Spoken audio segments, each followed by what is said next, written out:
வக்ஃபு வாரிய சட்டத்திருத்த மசோதாவுக்கு எதிராக சட்டசபையில் முதல்வர் ஸ்டாலின் தனி தீர்மானம் கொண்டு வந்தார். அப்போது அவர், மத்திய பாஜ அரசு குடியுரிமை திருத்தச் சட்டம் மூலம் சிறுபான்மையினர் இலங்கை தமிழர்களை வஞ்சித்தது.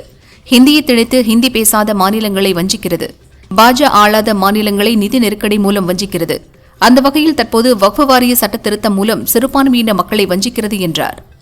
தமிழக சட்டசபையில் வக்ஃபு வாரிய சட்டத்திருத்த மசோதாவை மத்திய அரசு முழுமையாக திரும்பப் பெற வலியுறுத்தி கொண்டுவரப்பட்ட தீர்மானத்தை ஸ்டாலின் முன்மொழிந்தார். அரசு கொண்டு வந்த இந்த தீர்மானத்திற்கு ஆதரவு தெரிவித்த அதிமுகவிற்கு முதல்வர் ஸ்டாலின் நன்றி கூறினார். இருமொழி கொள்கை குறித்து மத்திய அமைச்சர் அமித்ஷாவிடம் பேசிய எதிர்க்கட்சித் தலைவர் பழனிசாமிக்கும் நன்றி எனவும் ஸ்டாலின் தெரிவித்தார். வக்ஃபு திருத்த மசோதாவுக்கு எதிரான தீர்மானத்தை முதல்வர் ஸ்டாலின் இன்று சட்டசபையில் கொண்டு வந்து முன்மொழிந்தார். அதைத் தொடர்ந்து இந்த தனி தீர்மானத்திற்கு எதிர்ப்பு தெரிவித்து சட்டசபையிலிருந்து பாஜ வெளிநடப்பு செய்தது. இந்துக்களின் சொத்துக்களை சட்டவிரோதமாக வக்ஃபு வாரியம் அபகரிக்க தமிழக அரசு துணை போவதை இந்து முன்னணி வன்மையாக கண்டிக்கிறது என இந்து முன்னணி மாநில தலைவர் காடேஸ்வரா சுப்பிரமணியம் தெரிவித்தார். முஸ்லிம்களின் ஓட்டுக்காக தமிழர்களின் அடிப்படை உரிமையை மறுக்க முதல்வர் ஸ்டாலின் துணை போகிறார் எனவும் குற்றம் சாட்டினார். முன்னாள் முதல்வர் ஓ பன்னீர்செல்வத்துடன் இணைவது சாத்தியமே இல்லை என அதிமுக பொதுச் செயலாளர் பழனிசாமி திட்டவட்டமாக தெரிவித்துள்ளார். சென்னையில் செய்தியாளர்களிடம் பேசிய அவர், திமுகவை தவிர மற்ற எந்த கட்சியும் அதிமுகவுக்கு எதிரி இல்லை. ஒருமித்த கருத்துடைய கட்சிகளுடன் தேர்தலில் கூட்டணி வைப்போம் என்று கூறினார்.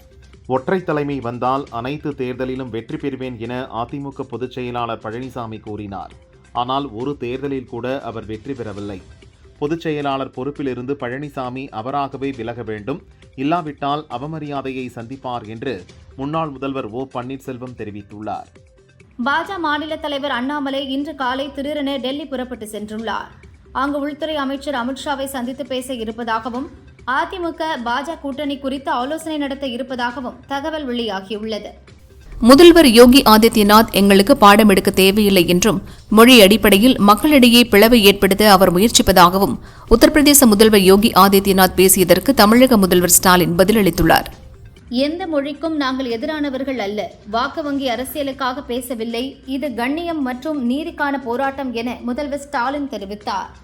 மொழி அடிப்படையில் மக்களிடையே பிளவை ஏற்படுத்த முயற்சி நடக்கிறது.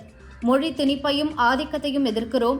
எந்த மொழிக்கும் எதிரானவர்கள் அல்ல என்றும் ஸ்டாலின் விளக்கமளித்தார். ஸ்டாலின் கட்டமைத்துள்ள திராவிட மாயைகளில் இருந்து தமிழகம் விரைவில் மீளும் என பாஜ எம்எல்ஏ வானதி தெரிவித்துள்ளார். வக்ஃபு வாரிய திருத்த மசோதாவுக்கு எதிரான தீர்மானம் என நீங்கள் எழுப்ப முயலும் புது குரலையும் கூடிய விரைவில் நீர்த்து போகும் என்று கூறியுள்ளார். நாங்கள் தான் தமிழின காவலர்கள், திமுகவினர் தமிழின துரோகிகள் என தமிழிசை சவுந்தரராஜன் காட்டமாக பேசியுள்ளார். மும்மொழி கொள்கைக்கு ஆதரவு தெரிவித்து 30 லட்சம் பேர் கையெழுத்து போட்டுள்ளதாக தமிழிசை தெரிவித்தார். அரசியல் ரீதியாக பாஜவை எதிர்க்க வேண்டும் என்பதற்காகவே திமுகவினர் ஹிந்தியை எதிர்க்கிறார்கள் என புதிய தமிழகம் கட்சித் தலைவர் கிருஷ்ணசாமி கூறினார். டாஸ்மாக் நிறுவனத்தில் 1 லட்சம் கோடிக்கு மேல் ஊழல் நடந்திருக்கும். அமலாக்கத்துறை முழுமையாக ஆய்வு செய்ய வேண்டும் என தெரிவித்தார். தமிழகத்தில் 10ஆம் வகுப்பு பொதுத் தேர்வு நாளை துவங்குகிறது. இந்த தேர்வை 12,487 பள்ளிகளைச் சேர்ந்த 8,86,970 மாணவ மாணவிகளும் 25,841 தனித் தேர்வர்களும் 273 சிறைவாசிகளும் என மொத்தம் 9,13,084 பேர் எழுத உள்ளனர். மொத்தம் 4,113 மையங்களில் தேர்வு நடக்கிறது. தேர்வு முறைகேடுகளை தடுக்க 4,800க்கும் மேற்பட்ட பறக்கும் படை அமைக்கப்பட்டுள்ளது. தமிழகம் மற்றும் புதுச்சேரியில் நாளை 10ஆம் வகுப்பு பொதுத் தேர்வு துவங்க உள்ளது. இந்த தேர்வை எழுதும் மாணவ மாணவிகளுக்கு தவைக்க தலைவர் விஜய் வாழ்த்து தெரிவித்துள்ளார். உற்சாகத்துடனும் துணிவுடனும் தன்னம்பிக்கையுடனும் பொதுத் தேர்வை எதிர்கொள்ளுங்கள், வெற்றி நிச்சயம் என்றும் கூறியுள்ளார். மத்திய அரசு தமிழகத்திற்கு தர வேண்டிய ரூபாய் 4,34 கோடி மகாத்மா காந்தி தேசிய ஊரக வேலை உறுதி திட்ட நிதியை வழங்காததை கண்டித்து மார்ச் 29ஆம் தேதி மாபெரும் ஆர்ப்பாட்டம் நடத்தப்படும் என திமுக பொதுச் செயலாளர் துரைமுருகன் அறிக்கை வெளியிட்டுள்ளார். 100 நாள் வேலை திட்டத்தின் கீழ் தமிழகத்திற்கு தர வேண்டிய நிதியை விடுவிக்காத மத்திய அரசை கண்டித்து வரும் 29ஆம் தேதி அனைத்து ஒன்றியங்களிலும் திமுக சார்பில் ஆர்ப்பாட்டம் அறிவிக்கப்பட்டுள்ளது. இந்த ஆர்ப்பாட்டத்தில் பங்கேற்குமாறு தொண்டர்களுக்கு முதல்வர் ஸ்டாலின் அழைப்பு விடுத்து கடிதம் எழுதியுள்ளார். பாதிக்கப்பட்ட கிராமப்புற ஏழை ஆண் பெண் தொழிலாளர்களையும் பங்கேற்க செய்திட வேண்டும், அவர்களின் உரிமை முழக்கமாக உடன்பிறப்புகள் களம் காண வேண்டும் என கடிதத்தில் குறிப்பிட்டுள்ளார். சென்னையில் செயின் பறித்த கொள்ளையர்களை கைது செய்த காவல்துறைக்கு தேமுதிக பொதுச் செயலாளர் பிரேமலதா பாராட்டுகளை தெரிவித்துள்ளார். ஸ்காட்லாந்து யார்ட் காவல்துறைக்கு இணையாக செயல்பட்ட நமது காவல்துறை மீண்டும் ஈரானி கொள்ளையர்களை கைது செய்து என்கவுண்டர் செய்ததற்கு பாராட்டுகள் என தெரிவித்தார். மேலும் தமிழகம் முழுவதும் இருக்கின்ற அனைத்து வித சட்டம் ஒழுங்கு பிரச்சனைகளையும் கட்டுக்குள் கொண்டு வந்து சிறந்த முறையில் பணியாற்ற வேண்டும் என கேட்டுக்கொண்டார். மின்னணு துறையில் இந்த நிதியாண்டு பிப்ரவரி மாதம் வரை தமிழகம் தேசிய ஏற்றுமதியில் 37% ஏற்றுமதி செய்து பெரும் சாதனை படைத்துள்ளது. 2021 $1.86 பில்லியன் அமெரிக்க டாலராக இருந்த ஏற்றுமதி திமுக ஆட்சியில் மளமளவென வளர்ந்து தற்பொழுது $12.5 பில்லியன் தாண்டி உயர்ந்துள்ளதாக அமைச்சர் TRB ராஜா தெரிவித்துள்ளார். தமிழகத்தின் வளர்ச்சியை தடுக்க நினைக்கும் வஞ்ச கூட்டம் கதற கதற அவர்கள் தமிழகம் முன்னேறிக் கொண்டே இருக்கும் எனவும் தெரிவித்தார். யூடியூபர் சவுக்கு சங்கர் வீட்டில் கழிவுநீர் கொட்டி அறைகளில் மலத்தை வீசிய 5 பேர் கைது செய்யப்பட்டனர். பின்னர் அவர்கள் ஜாமீனில் விடுவிக்கப்பட்டனர். இந்நிலையில் சென்னை CBCID அலுவலகத்தில் சவுக்கு சங்கர் புகார் அளித்தார். பின்னர் பேசிய அவர், என் வீட்டில் கழிவுநீர் கொட்டிய விவகாரம் தொடர்பாக சரியான விசாரணை நடக்கவில்லை. CBCID இந்த வழக்கை நியாயமாக நடத்தும் என்று நம்பிக்கை இல்லை என கூறினார்.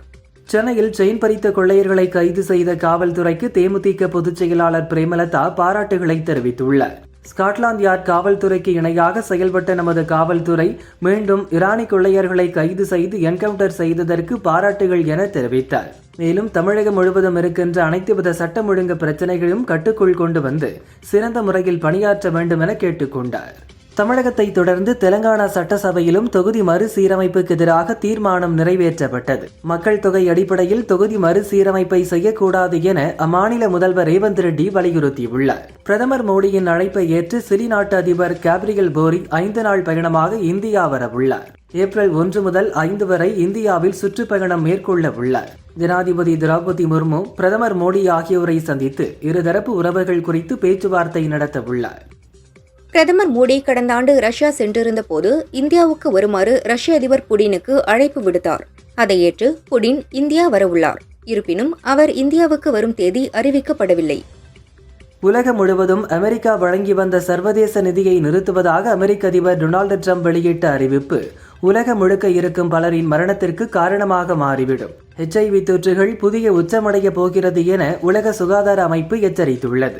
ட்ரம்ப் எடுத்துள்ள இந்த நடவடிக்கையால் உலகம் முழுக்க கிட்டத்தட்ட 1 கோடி பேருக்கு HIV ஏற்படும் அபாயமும் HIV தொடர்பான இறப்புகள் அதிகரிக்கக்கூடும் எனவும் அதிமுக ஆட்சி காலத்தில் கடந்த 2001-2006 ஆண்டு வரை அப்போது பொதுப்பணித்துறை அமைச்சராக இருந்த O. பன்னீர்செல்வம் மீது வருமானத்திற்கு அதிகமாக சொத்து குவித்ததாக வழக்கு தொடரப்பட்டது. இதனை நீதிபதி ஆனந்த் வெங்கடேஷ் தாமாக முன்வந்து விசாரணைக்கு எடுத்தார். இந்த வழக்கு விசாரணைக்கு விதிக்கப்பட்ட இடைக்கால தடை உத்தரவு நீட்டிக்கப்படுவதாக உத்தரவிடப்பட்டுள்ளது. யூடியூபர் சவுக்கு சங்கரின் வீட்டின் மீது கடந்த 24ஆம் தேதி ஒரு கும்பல் தாக்குதல் நடத்தியது. டைனிங் டேபிள், படுக்கை அறைகளில் மலத்தை கரைத்து தெளித்து அசிங்கப்படுத்தினர். இந்நிலையில் இது தொடர்பாக பெண்கள் உட்பட 5 பேரை CBCID போலீசார் இன்று கைது செய்து விசாரணை நடத்தி வருகின்றனர். தமிழகத்தில் மின் திருட்டை தடுக்கும் பணியில் மின்வாரிய அமலாக்கப் பிரிவு அதிகாரிகள் ஈடுபட்டு வருகின்றனர். இந்நிலையில் கடந்த 2 வாரத்தில் 134 மின் திருட்டுகள் கண்டுபிடிக்கப்பட்டு அதில் ஈடுபட்டவர்களிடம் 1,23,00,000 ரூபாய் அபராதம் வசூலிக்கப்பட்டுள்ளது. திமுகவின் தேர்தல் வாக்குறுதியான கல்விக் கடன் ரத்து திட்டத்தை அமல்படுத்த தமிழக அரசுக்கு உத்தரவிடக் கோரி சென்னை ஹைகோர்ட்டில் பொதுநல வழக்கு தொடரப்பட்டுள்ளது. இந்த மனு தலைமை நீதிபதி KR ஸ்ரீராம், நீதிபதி முகமது சஃபீக் அடங்கிய அமர்வு முன் விசாரணைக்கு வரும் என எதிர்பார்க்கப்படுகிறது. புதிய கல்விக் கொள்கை ஏற்காத PM ஸ்ரீ பள்ளி திட்டத்தை செயல்படுத்தாத மாநிலங்களுக்கான நிதி நிறுத்தப்படுவதை ஏற்க முடியாது என பார்லிமெண்ட் நிலைக்குழு கூறியுள்ளது. உடனடியாக தமிழகம், கேரளா, மேற்கு வங்கத்துக்கான நிறுத்தி வைக்கப்பட்ட நிதியை விடுவிக்க வேண்டும் எனவும் வலியுறுத்தியுள்ளது. பிரதமர் நரேந்திர மோடியின் பொருளாதார ஆலோசனைக் குழுவின் முழுநேர உறுப்பினராக அமலாக்கத்துறையின் முன்னாள் இயக்குநர் சஞ்சய் குமார் மிஸ்ரா நியமிக்கப்பட்டுள்ளார். இவரின் பதவி காலத்தில் காங்கிரஸ் தலைவர் சோனியா, MP-க்கள் ராகுல், பிரியங்கா உள்ளிட்ட அரசியல் தலைவர்கள் மீதான பண மோசடி வழக்குகளில் விசாரணை நடத்தினார் என்பது குறிப்பிடத்தக்கது. தமிழகத்தில் 1 லட்சத்திற்கும் குறைவாக மக்கள் வசிக்கும் 51 நகரங்களில் அம்ருத் 2.0 திட்டம் செயல்படுத்த முடிவு செய்யப்பட்டுள்ளது.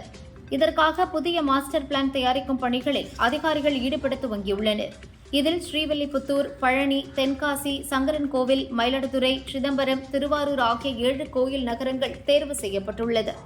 வெளிநாடுகளில் இருந்து அமெரிக்காவிற்கு இறக்குமதி செய்யப்படும் கார்களுக்கு ஏப்ரல் 2ஆம் தேதி முதல் 25% வரிகள் விதிக்கப்படும் என அமெரிக்க அதிபர் ட்ரம்ப் அறிவித்துள்ளார். ஏப்ரல் 3ஆம் தேதி முதல் வரி வசூல் துவங்கும். இந்த புதிய வரி விதிப்பு நிரந்தரமாக இருக்கப் போகிறது என்றும் ட்ரம்ப் கூறினார். கிருஷ்ணகிரி மாவட்டம் தேன்கனிக்கோட்டை அருகே மூர்க்கண்கரை கிராமத்திற்குள் நுழைந்த காட்டு யானை ஒன்று அங்குள்ள குட்டையில் தண்ணீர் குடிக்கும் போது தவறி குட்டைக்குள் விழுந்தது. வெளியே வர முடியாமல் தவித்தது. தகவல் அறிந்து வந்த வனத்துறையினர் ஜேசிபி உதவியுடன் நீண்ட நேரம் போராடி யானையை மீட்டனர். ஐயூர் வனப்பகுதிக்குள் விரட்டினர். சென்னை திருவொற்றியூர் விம்கோ நகரில் சதீஷ் என்பவர் ஆர்டர் செய்த சாக்லேட் கேக்கில் பூஞ்சையும் அரை வேக்காட்டில் பிரியாணியும் இருந்துள்ளது. இது தொடர்பாக உணவக ஊழியர்கள் சரியாக பதிலளிக்காத நிலையில் அவர் போலீசில் புகார் அளித்துள்ளார். திருப்பூர் மாவட்டம் பல்லடம் அருகே சினியங்கவுண்டன் பாளையத்தில் தனது தோழியை பார்க்க வந்த குமார் என்பவரை அவரது தோழியும் மற்ற நண்பர்களும் சேர்ந்து தாக்கி அவரிடமிருந்து 1.5 லட்சம் மதிப்பிலான நகைகள் மற்றும் 3000 ரூபாயையும் பறித்துக் கொண்டு தப்பியோடியுள்ளனர். குமார் அளித்த புகாரின் பேரில் பல்லடம் போலீசார் தேனி, தினகரன், குமார், ராஜதுரை, சூரியராஜ் மற்றும் பரத் ஆகிய 6 பேரை கைது செய்து விசாரிக்கின்றனர். இந்த சம்பவம் அப்பகுதியில் பெரும் பரபரப்பை ஏற்படுத்தியுள்ளது. இலங்கை சிறையில் இருந்து விடுவிக்கப்பட்ட 7 மீனவர்கள் விமானம் மூலம் சென்னை வந்தனர். 50 நாட்களுக்கு மேலாக சிறையில் இருந்ததாக மீனவர்கள் வேதனை தெரிவித்தனர். மீனவர்களை அதிகாரிகள் வரவேற்று சொந்த ஊருக்கு அனுப்பி வைத்தனர். திருவள்ளூர் கிழக்கு மாவட்ட அதிமுக சார்பில் திருவொற்றியூர் பகுதிகளில் ஒட்டப்பட்டிருக்கும் போஸ்டரால் பரபரப்பு ஏற்பட்டுள்ளது. பாட்டிலுக்கு 10 ரூபாய் விற்பனையில் 1000 கோடி உரிமம் பெறாத பார்கள் மூலம் 40,000 கோடி ரூபாய் ஊழல், 1000 கோடியை அமுக்கிய அந்த தியாகி யார் என்ற வாசகங்கள் போஸ்டரில் இடம்பெற்றுள்ளது. சென்னை உட்பட பல்வேறு மாவட்டங்களில் பஸ்களில் பயணம் செய்த வயதான பெண்களிடம் மயக்க மருந்து கொடுத்து நகைகளை கொள்ளையடித்த தம்பதியினர் கைதாகினர். தமிழகம் முழுதும் இருவரும் 15 ஆண்டுகளாக கொள்ளை சம்பவத்தில் ஈடுபட்டது விசாரணையில் தெரியவந்தது. புதுச்சேரியில் ஒவ்வொரு சட்டசபை கூட்டத்தொடர் முடிவின் போதும் காலாப்பட்டு தொகுதியைச் சேர்ந்த பாஜ எம்எல்ஏ கல்யாண சுந்தரம் உறுப்பினர்களுக்கு பரிசு வழங்குவது வழக்கம். அதன்படி இன்றுடன் புதுச்சேரி சட்டசபை கூட்டத்தொடர் முடிவதை அடுத்து 150 பலாப்பழங்களை முதல்வர், அமைச்சர் மற்றும் பிற எம்எல்ஏக்களுக்கு கல்யாண சுந்தரம் வழங்கினார். கச்சத்தீவு, நெடுந்தீவுக்கு இடையே மீன்பிடித்துக் கொண்டிருந்த ராமேஸ்வர மீனவர்கள் 11 பேரை இலங்கை கடற்படையினர் சிறைப்பிடித்தனர். அவர்களின் விசைப்படகையும் பறிமுதல் செய்தனர். கைது செய்யப்பட்ட மீனவர்கள் 11 பேரையும் காங்கேசன்துறை கடற்படை முகாமிற்கு அழைத்து சென்றனர். தஞ்சாவூர் மாவட்டம் பாபநாசம் திருப்பாலத்துறை சுற்றுவட்டார பகுதியில் வெளிநாடு அனுப்புவதாக கூறி பணம் வாங்கி ஏமாற்றிய பிரபாகரன் என்பவரை போலீசார் கைது செய்தனர். பிரபாகரன் பாபநாசம் மற்றும் பல்வேறு பகுதிகளில் உள்ள நபர்களிடம் வெளிநாடு அனுப்புவதாக கூறி பல லட்சம் ஏமாற்றியதாக விசாரணையில் தெரியவந்தது. அதிமுக அமைப்பு செயலாளரான வி. கருப்பசாமி பாண்டியன் உடலுக்கு அக்கட்சியின் பொதுச் செயலாளர் பழனிசாமி, ஓ. பன்னீர்செல்வம் ஆகியோர் நேரில் சென்று அஞ்சலி செலுத்தினர். அவரின் குடும்பத்தினருக்கு ஆறுதல் தெரிவித்தனர். கருப்பசாமி பாண்டியன் அதிமுகவின் தூணாக விளங்கியவர். அவருடைய நினைவெல்லாம் கட்சி மட்டும்தான். அவரது இழப்பு அதிமுகவிற்கு பேரிழப்பு என இபிஎஸ் தெரிவித்தார்.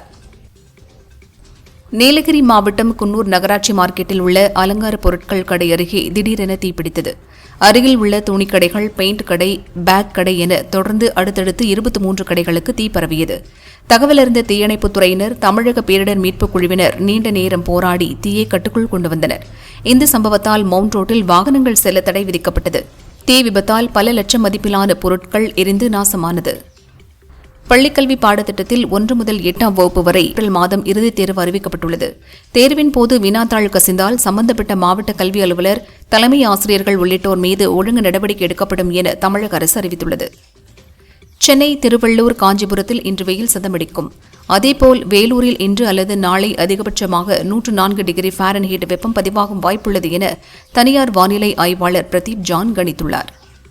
சென்னையில் ஆபரண தங்கத்தின் விலை இன்று சவரனுக்கு ரூபாய் 320 உயர்ந்து ஒரு சவரன் 65,880க்கும் ஒரு கிராம் 8,235க்கும் விற்பனையானது. பட்ஜெட் அறிவிப்பின்படி கருணாநிதி கனவு இல்லம் திட்டத்தின் கீழ் 2025-26ஆம் ஆண்டில் 1 லட்சம் புதிய வீடுகள் கட்ட ரூபாய் 3,500 கோடி நிதி ஒதுக்கீடு செய்து தமிழக அரசு அரசாணை வெளியிட்டுள்ளது. அதன்படி 2030ஆம் ஆண்டுக்குள் ஊரக பகுதிகளில் 8 லட்சம் கான்கிரீட் வீடுகள் கட்டித்தரும் நோக்கத்துடன் இந்த திட்டம் செயல்படுத்தப்பட்டுள்ளதாக அரசு தெரிவித்துள்ளது. சென்னிமலை சுப்பிரமணிய சுவாமி கோயிலுக்கு சொந்தமான இடத்தில் திருப்பூர் குமரனுக்கு மணிமண்டபம் அமைக்கப்படும் என சட்டசபையில் அமைச்சர் சாமிநாதன் தெரிவித்துள்ளார். எடப்பாடி பழனிசாமி 2026இல் முதல்வராக பொறுப்பேற்பார். எத்தனையோ பேர் வருவார்கள், கட்சி ஆரம்பிப்பார்கள். இந்த கட்சியில் இளைஞர்கள் அதிக அளவில் இருப்பதாக முன்னாள் அமைச்சர் SP வேலுமணி தெரிவித்தார். சென்னை திருவொற்றியூர் ஆதிபுரீஸ்வரர் தியாகராஜ வடிவுடையம்மன் கோயில் ஆதிபுரீஸ்வரர் சந்நிதி அருகில் உள்ள 63 நாயன்மார்களில் ஒருவரான தண்டியடிகள் நாயனார் குரு பூஜை விமரிசையாக நடைபெற்றது. முன்னதாக சுவாமிக்கு எண்ணெய் காப்பு சாத்தப்பட்டது. அதைத் தொடர்ந்து பஞ்சாமிர்தம், பால், தேன், சந்தனம் மற்றும் வாசனை திரவியங்களால் அபிஷேகம் செய்யப்பட்டது. ராஜஸ்தானிலிருந்து ஹைதராபாத்திற்கு விமானத்தில் வந்து ஏடிஎம் மிஷினை கேஸ் கட்டர் கொண்டு கட் செய்து 29.69 லட்சம் ரூபாய் கொள்ளையடித்த கும்பலை போலீசார் கைது செய்தனர். 10 பேர் கொண்ட கும்பலில் 5 பேர் தலைமறைவாக உள்ளனர். சென்னை சென்ட்ரல் ரயில் நிலையத்தில் 9 சிறார்களை மீட்டெடுத்த ரயில்வே இருப்பு பாதை போலீசாருக்கு பாராட்டு தெரிவிக்கப்பட்டது. 3 பேர் கொண்ட பீகார் மாநிலத்தைச் சேர்ந்த தரகர்கள் மீது வழக்கு பதியப்பட்டுள்ளது. தமிழகத்தில் தமிழ், ஆங்கிலத்தை தொடர்ந்து ஹிந்தியிலும் வானிலை முன்னறிவிப்பு வெளியிடப்பட உள்ளது. அதன்படி இந்திய வானிலை மையம் சென்னை இணையதள பக்கத்தில் ஹிந்தி மொழி அறிக்கை சேர்க்கப்பட்டுள்ளது. அதேபோல் ஆந்திராவில் தெலுங்கு, ஆங்கில மொழியிலும், கேரளாவில் ஆங்கிலத்திலும் முன்னறிவிப்புகள் வெளியிடப்பட உள்ளன. கொடநாடு கொலை கொள்ளை வழக்கு தொடர்பாக கொடநாடு எஸ்டேட் பங்குதாரர் என்ற அடிப்படையில் ஜெயலலிதாவின் வளர்ப்பு மகன் சுதாகரனிடம் சிபிசிஐடி போலீசார் விசாரணை நடத்தினர். விசாரணைக்கு பின் வெளியே வந்து செய்தியாளர்களிடம் பேசிய அவர் தான் முதன்முறையாக விசாரணைக்கு ஆஜராகி உள்ளதாகவும் தன்னிடம் கேட்கப்பட்ட 40 கேள்விகளுக்கு தெரிந்த உண்மைகளை கூறியதாகவும் தெரிவித்தார். தமிழகத்துக்கான வானிலை மைய அறிக்கையையும் மத்திய அரசு ஹிந்தியில் வழங்க தொடங்கியுள்ளது என மதுரை எம்பி சு வெங்கடேசன் கண்டனம் தெரிவித்துள்ளார். சென்னை மண்டல வானிலை மையம் தனது தினசரி வானிலை அறிக்கையை இனி ஹிந்தியிலும் வெளியிடும் என்றும், தமிழ்நாட்டின் பேரிடர் பாதிப்புக்கு நிதி அளிக்காத மத்திய அரசு பேரிடர் முன்னறிவிப்பில் ஹிந்தியை திணிக்கிறது. பாஜகவுக்கு தமிழக மக்களின் நலன் என்றுமே முக்கியமானதாக இருந்ததில்லை என்பதற்கு இது மற்றொரு உதாரணம் என்றும் கூறியுள்ளார். ஈரோடு மாவட்டம் சத்தியமங்கலம் அடுத்த புளியம்பட்டி கால்நடை சந்தையில் கோயில் பண்டிகை மற்றும் ரம்ஜான் பண்டிகையை முன்னிட்டு ஆடுகள் 20 லட்சத்திற்கும் மாடுகள் 1 கோடி ரூபாய்க்கும் விற்பனையானது. வியாபாரிகள் மகிழ்ச்சியடைந்தனர். நீலகிரி மாவட்டம் உதகை அருகே கவர்னர் சோலை பகுதியில் புலி தாக்கியதில் பழங்குடி இளைஞர் கேந்தர் குட்டன் பலியானார். அவரை காணவில்லை என குடும்பத்தினர் தேடி வந்த நிலையில் இளைஞரின் உடல் கண்டெடுக்கப்பட்டுள்ளது. புலி நடமாட்டத்தை கண்காணிக்கும் பணியை வனத்துறை தீவிரப்படுத்தியுள்ளனர். ஈரோடு மாவட்டம் சத்தியமங்கலம் அடுத்த பண்ணாரி மாரியம்மன் கோயிலில் குண்டம் திருவிழாவை முன்னிட்டு சுவாமி வீதி உலா நடந்தது. தரையில் வரிசையாக படுத்திருந்த 100க்கும் மேற்பட்ட பக்தர்கள் மீது சப்பரத்தில் சென்ற மாரியம்மன் ஒவ்வொருவரையும் தாண்டி சென்றார். வீதி உலா சென்ற அம்மனை திரளான பக்தர்கள் தரிசனம் செய்து வழிபட்டனர். கோவை சரவணம்பட்டியில் நடந்த வீரதீரசூரன் திரைப்படத்தின் ப்ரமோஷன் நிகழ்ச்சியில் கலந்து கொண்ட அப்படத்தின் கதாநாயகன் விக்ரம் மற்றும் கதாநாயகி துஷாரா ரசிகர்களுடன் கலந்துரையாடினர். அந்த படத்தின் ட்ரெய்லர் ஒளிபரப்பப்பட்டது. ரசிகர்களின் வேண்டுகோளுக்கு இணங்க வீரதீரசூரன் பட பாடலுக்கு இருவரும் மேடையில் நடனமாடினர். ரசிகர்கள் உற்சாகமடைந்தனர். காஞ்சிபுரத்தில் பிரபல ரவுடி வசூல் ராஜா கொலை வழக்கை தொடர்ந்து பாதுகாப்பு தீவிரப்படுத்தப்பட்டுள்ளது. போலீசார் 24 மணி நேரமும் துப்பாக்கியுடன் ரோந்து பணியில் ஈடுபட்டுள்ளனர். கூலி பணத்தை கையில் வழங்க கோரி காஞ்சிபுரத்தில் நெசவாளர்கள் நாமமிட்டும் கையில் திருவோடு ஏந்தி ஆர்ப்பாட்டம் செய்தனர். டெல்லி மிட்டா மிராசுகள் நிறைந்த பகுதி என்பதை காட்டும் வகையில் மத்திய அரசால் எடப்பாடி பழனிசாமி உருட்டப்பட்டு இருக்கிறார். மத்திய அரசின் உருட்டல் மிரட்டல்கள் எல்லாம் திமுகவிடம் எந்த காலத்திலும் ஈடுபடாது என்று அமைச்சர் சேகர்பாபு கூறினார். கருப்பாக இருப்பதால் தான் பல்வேறு இன்னல்களை சந்தித்ததாக கூறி கேரள மாநில தலைமை செயலாளர் சாரதா கூறியுள்ள கருத்து பேசுபொருளாகி உள்ளது. கருப்பு நிறம் என்பது சக்தி வாய்ந்த துடிப்புமிக்க நிறம் என்றும் தெரிவித்துள்ளார்.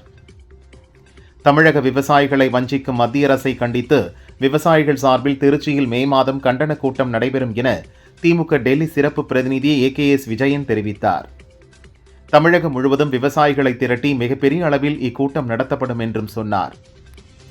பெண்ணை ஏமாற்றி வெளிநாடு சென்று திரும்பியவரை சென்னை விமான நிலையத்தில் திருவாரூர் மாவட்ட அனைத்து மகளிர் போலீசார் கைது செய்தனர். பெண்ணை ஏமாற்றிய வழக்கில் திருவாரூர் மாவட்ட கோர்ட் லுக் அவுட் நோட்டீஸ் பிறப்பித்திருந்தது. இந்த நிலையில் நேற்று சிங்கப்பூரிலிருந்து சென்னை விமான நிலையம் வந்த பாலமுருகனை திருவாரூர் மாவட்ட அனைத்து மகளிர் போலீசார் கைது செய்தனர். புதுச்சேரிக்கு மத்திய அரசு மாநில அந்தஸ்து வழங்க கோரி 16வது முறையாக சட்டசபையில் தீர்மானம் நிறைவேற்றப்பட்டது. இதனைத் தொடர்ந்து தேதி குறிப்பிடாமல் புதுச்சேரி சட்டசபை கூட்டம் ஒத்திவைக்கப்பட்டது. ஸ்ரீவில்லிபுத்தூர் அரசு ஹாஸ்பிட்டலில் உள்ள மருந்து குடோனில் உள்ள ஏசியில் மின்கசிவு காரணமாக தீ விபத்து ஏற்பட்டது. தீயணைப்பு வீரர்கள் விரைந்து சென்று தீயை அணைத்தனர். இருப்பினும் மருந்து மாத்திரைகள் தீயில் எரிந்து நாசமாகின.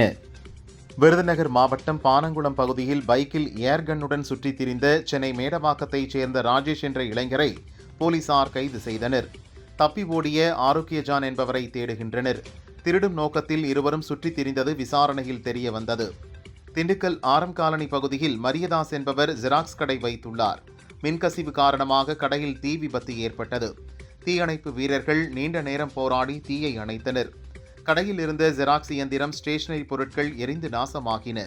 லண்டனில் சிம்பொனி இசையை அரங்கேற்றியதற்காக இசையமைப்பாளர் இளையராஜாவின் பிறந்த நாளான ஜூன் 2ஆம் தேதி அவருக்கு தமிழக அரசு சார்பில் பாராட்டு விழா நடத்தப்படும் என முதல்வர் ஸ்டாலின் அறிவித்துள்ளார். நீலகிரி மாவட்டம் கூடலூர் நகராட்சியில் நடந்த கவுன்சிலர்கள் கூட்டத்தில் நகராட்சி பொறியாளர் கவுன்சிலர்களுக்கு மரியாதை கொடுக்காமல் அவமதிப்பதாகவும் பட்ஜெட் அறிக்கையை முழுவதுமாக தமிழில் மொழிபெயர்த்து தர வேண்டும் எனவும் கூறி திமுக கவுன்சிலர்கள் வாக்குவாதத்தில் ஈடுபட்டனர். இதனால் கூட்டத்தில் பரபரப்பு ஏற்பட்டது. தமிழ்நாட்டில் ஓரிரு இடங்களில் அதிகபட்ச வெப்பநிலை 2 முதல் 3 டிகிரி செல்சியஸ் வரை உயர வாய்ப்புள்ளதாகவும் சென்னையில் அதிகபட்ச வெப்பநிலை 34 முதல் 35 டிகிரி செல்சியஸ் வரை இருக்கக்கூடும் என வானிலை ஆய்வு மையம் தகவல் தெரிவித்துள்ளது. நடிகர் மனோஜ் பாரதி ராஜாவின் எதிர்பாராத மறைவு மிகுந்த துயரமும் வேதனையும் அளிக்கிறது. தமிழ் திரையுலகில் நடிகராகவும் இயக்குநராகவும் அவரது பங்களிப்பு மறக்க முடியாதவை. அவரது இழப்பு தமிழ் திரையுலகிற்கு ஈடு செய்ய முடியா இழப்பாகும். இயக்குனர் பாரதி ராஜாவிற்கும் அவரது குடும்பத்தினருக்கும் எனது ஆழ்ந்த அனுதாபங்கள் என மகாராஷ்டிர கவர்னர் CP ராதாகிருஷ்ணன் இரங்கல் தெரிவித்துள்ளார். நடிகர் விக்ரமின் வீரதீர சூரன் படத்தை வெளியிடுவதற்கான தடையை மேலும் 4 வாரம் நீட்டித்து டெல்லி ஹைகோர்ட் உத்தரவிட்டுள்ளது. OTT உரிமம் விற்கப்படும் முன் ரிலீஸ் தேதியை வெளியிட்டதால் தயாரிப்பு நிறுவனம் மீது P4U நிறுவனம் வழக்கு தொடர்ந்தது குறிப்பிடத்தக்கது. தமிழக மீனவர்களை இலங்கை கடற்படை கைது செய்வதை மத்திய அரசு தடுக்க வேண்டும் என ராஜ்யசபாவில் கோரிக்கை வைக்கப்பட்டது. மத்திய அரசு வைத்துள்ள நீண்டகால திட்டம் என்ன என MP GK வாசன் கேள்வி எழுப்பினார். ஆழ்கடல் மீன்பிடிப்பை ஊக்குவிப்பது உள்ளிட்ட பல திட்டங்களை மத்திய அரசு முன்னெடுத்துள்ளது. இதற்கு மாநில அரசும் மீனவ சங்கங்களும் ஒத்துழைப்பு அளித்தால் மட்டுமே பாதிப்புகளை குறைக்க முடியும் என அமைச்சர் ஜெய்சங்கர் தெரிவித்தார். தமிழகம் முழுவதும் பொது இடங்களில் உள்ள கொடி கம்பங்களை ஏப்ரல் 21ஆம் தேதிக்குள் அகற்ற வேண்டும். அதற்குள் அகற்றவில்லை என்றால் நீதிமன்ற அவமதிப்பு வழக்கு தொடரலாம் என சென்னை ஹைகோர்ட் உத்தரவிட்டுள்ளது. மதுரை MKபுரம் பகுதியில் உள்ள தனியார் பள்ளியில் பள்ளி மாணவ மாணவிகளுக்கு சீருடை வழங்கப்பட்டது. ஆண் டெய்லர் மாணவிகளுக்கு அளவெடுத்தார். அப்போது மாணவிகளின் உடல் பாகங்களில் கைப்பட்டதாக கூறப்படுகிறது. பாதிக்கப்பட்ட 10ஆம் வகுப்பு மாணவி ஒருவர் மதுரை சுப்பிரமணியபுரம் மகளிர் போலீசில் புகார் அளித்தார். போக்சோ சட்டத்தின் கீழ் ஆண் டெய்லர் மற்றும் அவருக்கு உதவியாக வந்த பெண் 10ஆம் வகுப்பு ஆசிரியை ஆகியோரை போலீசார் கைது செய்தனர். மதுரையில் மாணவிகளுக்கு அளவெடுத்த போது பாலியல் சீண்டல் செய்த ஆண் டெய்லர், ஆசிரியை உட்பட 3 பேர் கைது செய்யப்பட்டனர். பள்ளி நிர்வாகம் மீது நடவடிக்கை எடுக்க கோரி மாணவர் அமைப்பினர் ஆர்ப்பாட்டம் நடத்தினர்.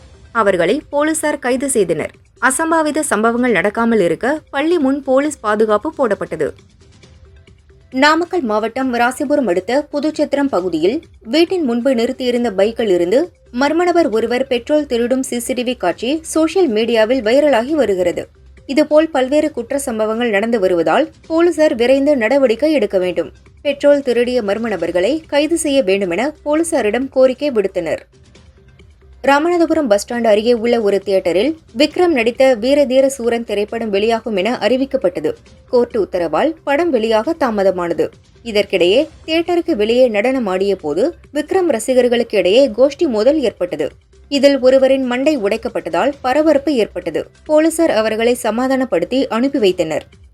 திருச்செந்தூர் முருகன் கோயில் பணிகள் குறித்து பரவும் தவறான தகவல்கள் குறித்து கோயில் நிர்வாகம் விளக்கம் அளித்துள்ளது.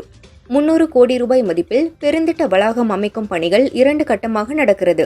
முதற்கட்டமாக HCL நிறுவனம் மூலம் 200 கோடி ரூபாய் மதிப்பில் உபயமாக பணிகள் நடக்கிறது. 2ஆம் கட்டமாக கோயில் நிதி மூலம் 100 கோடி மதிப்பில் கட்டுமான பணிகள் நடக்கிறது.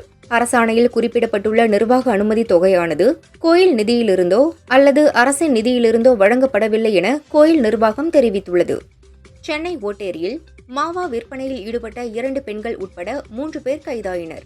அவர்களிடமிருந்து 15 கிலோ மாவா பறிமுதல் செய்யப்பட்டது. அவர்களிடம் விசாரணை தொடர்கிறது. ஜம்மு காஷ்மீரின் பூஞ்ச் பகுதியிலிருந்து காஷ்மீர் செல்லும் சாலையில் 6 முதல் 7 அடி வரை பனி படர்ந்து கிடக்கிறது. போர்க்கால அடிப்படையில் பனியை அப்புறப்படுத்தும் பணியில் காஷ்மீர் அரசு ஈடுபட்டுள்ளது. அதற்கென வடிவமைக்கப்பட்ட பிரத்யேக லாரிகள் பனிக்கட்டிகளை அகற்றும் பணியில் ஈடுபட்டுள்ளன. கோவை மாவட்டம் மேட்டுப்பாளையம் அருகே சிறுமுகை பகுதியில் உள்ள பவானி ஆறு மாசடைந்த இடத்தில் கோவை மாவட்ட மாசு கட்டுப்பாடு வாரிய அதிகாரிகள் ஆய்வு நடத்தினர். மாசடைந்த மஞ்சள் நிற நீர் மாதிரிகளை ஆய்வுக்கு கொண்டு சென்றனர். பிரதமர் மோடி மற்றும் தமிழக பாஜக தலைவர் அண்ணாமலை குறித்து திமுக பேச்சாளர் குடியாத்தம் குமரன் அவதூறாக பேசி வருகிறார். அவர் மீது நடவடிக்கை எடுக்க வேண்டும் என திருப்பத்தூர் கிராமிய போலீஸ் நிலையத்தில் பாஜகவினர் புகார் அளித்தனர். திருப்பத்தூர் மாவட்டம் பெரியாங்குப்பம் பகுதியைச் சேர்ந்தவர் அருண், வயது 35, ஆம்பூர் நகைக்கடை பஜாரில் அடகு கடை வைத்துள்ளார். பைக்கில் வீட்டுக்கு சென்ற அருணை மற்றொரு பைக்கில் வந்த 3 பேர் கும்பல் வழிமறித்து அரிவாளால் சரமாரியாக வெட்டியது. படுகாயமடைந்த அருண் ஹாஸ்பிட்டலில் அட்மிட் செய்யப்பட்டார். தப்பி ஓடியவர்களை போலீசார் தேடுகின்றனர். கடலூர் பூத்தப்பாக்கம் பகுதியில் நிறுத்தப்பட்டிருந்த காரில் சாரை பாம்பு ஒன்று புகுந்தது. இது பற்றி அறிந்த பாம்புபிடி வீரர் செல்லம் விரைந்து சென்றார். கார் என்ஜினில் பதுங்கியிருந்த 6 அடி நீளப்பாம்பை லாவகமாக பிடித்தார். மேலும் அதே பகுதியில் பைக் சீட்டுக்கு அடியில் இருந்த 4 அடி நீள சாரை பாம்பையும் அவர் பிடித்தார். 2 பாம்புகளையும் பத்திரமாக வனப்பகுதியில் விடுவித்தார். என் வீட்டில் நடந்த சம்பவம் தொடர்பாக சிபிசிஐடி சரியான விசாரணை நடத்தும் என நம்பிக்கை இல்லை. இதன் காரணமாக சென்னை ஹைகோர்ட்டை நாட இருக்கிறேன் என சவுக்கு சங்கர் தெரிவித்துள்ளார். திருத்தணி மற்றும் சுற்றுவட்டார பகுதிகளில் பூட்டியிருக்கும் வீடுகளை நோட்டமிட்டு திருடிய 6 பேர் கொண்ட கும்பல் சிக்கியது.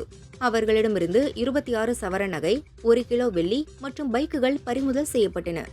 மதுரை மாநகராட்சியின் 37வது மாமன்ற கூட்டம் மேயர் இந்திராணி தலைமையில் நடந்தது. இந்த கூட்டத்தில் 2025-2026 ஆண்டுக்கான பட்ஜெட்டை மேயர் தாக்கல் செய்தார். ஏழை எளிய மக்களுக்கான பட்ஜெட்டாக இருக்க வேண்டும், பட்ஜெட் குறித்து விவாதிக்க நேரம் ஒதுக்க வேண்டும் என அதிமுக கவுன்சிலர்கள் கூச்சலிட்டனர். திமுக கவுன்சிலர்களும் பதிலுக்கு கோஷமிட்டதால் பரபரப்பு நிலவியது. சென்னை எழும்பூர் ரயில் நிலையத்தில் சிக்னல் டெலிகம்யூனிகேஷன் அறைக்கு மிக அருகில் இன்று மதியம் தீ விபத்து ஏற்பட்டது. தீயணைப்பு வீரர்கள் விரைந்து சென்று தீயை அணைத்தனர். இந்த விபத்தால் ரயில்களுக்கு சிக்னல் கொடுக்கும் பணி பாதிக்கப்பட்டது. பேரிடர் மேலாண்மை மசோதா 2024 மீதான விவாதத்தின் போது உள்துறை அமைச்சர் அமித்ஷா பார்லிமென்ட்டில் தவறான அறிக்கைகளை முன்வைத்ததாக எதிர்க்கட்சி எம்பிக்கள் உரிமை மீறல் நோட்டீஸ் அளித்தனர். இதை நிராகரித்த துணை ஜனாதிபதி ஜெகதீப் தன்கர், பார்லிமெண்ட் விவாதங்களில் கருத்து வேறுபாடுகள் இருந்தாலும் அது சலுகை மீறல் அல்ல, இந்த குற்றச்சாட்டுகளுக்கு எந்த ஆதாரமும் இல்லாததால் நிராகரிக்கப்படுகிறது என கூறியுள்ளார். விக்ரம் துஷாரா விஜயன் நடிப்பில் அருண்குமார் இயக்கியுள்ள படம் வீரதீர சூரன் பாகம் 2 இன்று படம் வெளியாக இருந்தது. ஓடிடி தொடர்பான பிரச்சனையால் B4U நிறுவனம் தொடர்ந்த வழக்கால் இந்த படத்தை வெளியிட டெல்லி ஹைகோர்ட் தடை விதித்தது. இதனால் படத்தின் காலை மதிய காட்சிகள் வெளியாகவில்லை. தொடர்ந்து இந்த பிரச்சனை தொடர்பாக இருதரப்பினரிடையே சுமூக பிரச்சனை ஏற்பட்டதால் படத்திற்கு விதித்த தடையை நீதிமன்றம் நீக்கியது. பின்னர் மாலையில் படம் வெளியானது. இந்நிலையில் இப்படத்திற்கு ஏற்பட்ட தடங்களுக்கு உளமாற மன்னிப்பு கேட்கிறேன் என வீடியோ வெளியிட்ட அருண்குமார் தொடர்ந்து படத்தை வெளியிட உதவியவர்களுக்கு நன்றி தெரிவித்துள்ளார். ஒடிசாவில் கடந்த 2020 ஆண்டு முதல் இதுவரை 5 ஆண்டுகளில் மின்னல் தாக்கி 1418 பேர் பலியாகியுள்ளதாக அம்மாநில வருவாய் மற்றும் பேரிடர் மேலாண்மைத்துறை அமைச்சர் சுரேஷ் புஜாரி சட்டசபையில் தெரிவித்தார். முன்னதாக 2015 ஆண்டு ஒடிசா மாநில அரசு மின்னலை தேசிய பேரிடராக அறிவித்திருந்தது. மின்னல் தாக்கி இறந்தவர்களின் குடும்பத்துக்கு தலா 4 லட்சம் ரூபாய் இழப்பீடு வழங்கப்பட்டு வருவது குறிப்பிடத்தக்கது. கேம் சேஞ்சர் படத்திற்கு பிறகு ராம்சரண் நடிப்பில் அவரது 16வது படம் உருவாகிறது. ஜான்வி கபூர் நாயகியாக நடிக்க புச்சி பாபு சனா இயக்குகிறார். சிவராஜ்குமார், ஜெகபதி பாபு ஆகியோரும் நடிக்கின்றனர். AR ரஹ்மான் இசையமைக்கிறார். இதன் படப்பிடிப்பு நடந்து வரும் சூழலில் இன்று ராம்சரணின் பிறந்த நாளை முன்னிட்டு இந்த படத்திற்கு பேடி என தலைப்பு வைத்துள்ளதாக அறிவித்து முதல் பார்வை போஸ்டரை வெளியிட்டுள்ளனர். நடிகர் விஜயின் மகன் ஜேசன் சஞ்சய் தமிழில் ஒரு படத்தை இயக்கி இயக்குனராக அறிமுகமாகிறார். இதை லைகா நிறுவனம் தயாரிக்க சந்தீப் கிஷன் ஹீரோவாக நடிக்கிறார். தமன் இசையமைக்கிறார். சமீபத்தில் இதன் படப்பிடிப்பு துவங்கியது. தற்போது இதில் நாயகியாக வரியா அப்துல்லா இணைந்துள்ளார். தெலுங்கில் நடித்து வரும் இவர் தமிழில் விஜய் ஆண்டனியுடன் வள்ளி மயில் என்ற படத்தில் நடித்துள்ளார். அந்த படம் இன்னும் வெளியாகவில்லை. சிவபக்தரான கண்ணப்ப நாயனாரின் வாழ்க்கையை தழுவி தெலுங்கு நடிகர் விஷ்ணு மஞ்சு தயாரித்து அவரது வேடத்தில் நடிக்கும் படம் கண்ணப்பா. பல மொழி முன்னணி நடிகர்கள் சிறப்பு வேடத்தில் நடித்துள்ளனர். ஏப்ரல் 25 பேன் இண்டியா படமாக வெளியாகிறது. சமீபத்தில் இப்படத்தின் டீசர் வெளியான நிலையில் சிலர் அதனை கிண்டல் செய்தனர். இது பற்றி இப்படத்தில் நடித்துள்ள ரகுபாபு கூறுகையில், இப்படத்தை யார் கிண்டல் செய்தாலும் அவர் எவ்வளவு பெரிய ஆளாக இருந்தாலும் கடவுள் சிவனின் கோபத்துக்கு ஆளாவார்கள். இது 100% உண்மை என்றார். கடலூர் தேவனாம்பட்டினம் அரசு கல்லூரியிலிருந்து பஸ் நிலையத்துக்கு சென்ற அரசு பஸ்ஸில் ஏராளமான மாணவ மாணவிகள் பயணம் செய்தனர். தீயணைப்பு நிலையம் ஸ்டாப்பில் மாணவி ஒருவர் இறங்கினார். மாணவி இறங்குவதற்குள் டிரைவர் பஸ்ஸை எடுத்தார். இறங்கிய மாணவி தலைக்குப்புற கீழே விழுந்தார். தலையில் காயம் ஏற்பட்டது. கடலூர் ஹாஸ்பிட்டலில் அட்மிட் செய்யப்பட்டார்.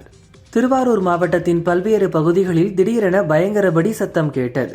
தொடர்ந்து விமானங்களும் பறந்து சென்றதால் பொதுமக்கள் பீதியடைந்தனர். சத்தத்துடன் அதிர்வும் ஏற்பட்டதால் மக்கள் வீட்டை விட்டு வெளியே ஓடி வந்தனர்.